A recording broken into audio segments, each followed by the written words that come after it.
नमस्कार. 2 दिवसांपूर्वीच आपण भारताचा इंडिपेंडन्स डे साजरा केला.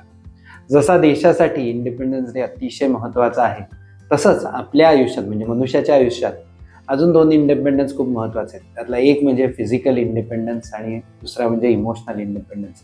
शरीराने आणि मनाने आपण स्वतंत्र असणं खूप गरजेचं आहे. आता तुम्ही म्हणाल म्हणजे नक्की काय? तर आता शरीराचं जे स्वातंत्र्य आहे किंवा इंडिपेंडन्स आहे, त्याचं सगळ्यात जास्त महत्त्व कोणाला असेल आयुष्यात? तर कुठल्याही रुग्णाला किंवा पेशंटला.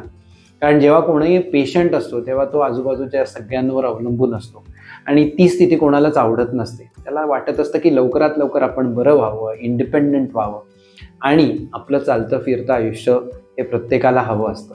सो निरोगी आयुष्य जगण्यासाठी आपल्याला नियमितपणे एक्सरसाइज करायला हवा, कसरत करायला हवी, व्यायाम करायला हवा, मैदानी खेळ खेळायला हवे, जेणेकरून आपण फिजिकली इंडिपेंडंट राहू.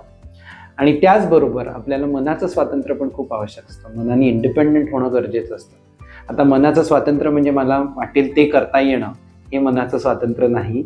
तर जर आपल्याला वारंवार राग येत असेल, चिडचिड होत असेल, आपल्याला अस्वस्थ वाटत असेल, आपल्याला असूया वाटत असेल किंवा आजूबाजूच्या प्रसंगांमुळे किंवा लोकांमुळे आपल्याला विचार, आपली भावना इफेक्टिव्हली हाताळता येत नसतील, आपण सतत एका नकारात्मक भावनांच्या आणि विचारांच्या चक्रात अडकलेलो असेल, तर याचा अर्थ आपण इमोशनली इंडिपेंडंट नाही, मनाने आपण इंडिपेंडंट नाही आहोत. कारण आजूबाजूची परिस्थिती किंवा लोक आपलं मन हाताळतात, आपले विचार हाताळतात, आपल्या भावना हाताळतात आणि आपण मनाने कमकुवत होत जातो.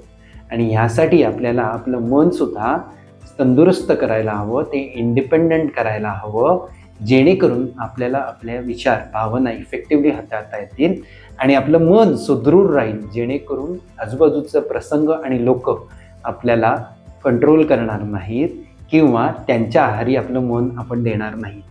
तर मित्रमैत्रिणींनो, आजपासनं आपलं हे शरीर आणि मन स्वतंत्र ठेवण्याच्या दृष्टीने योग्य ती पावलं उचला.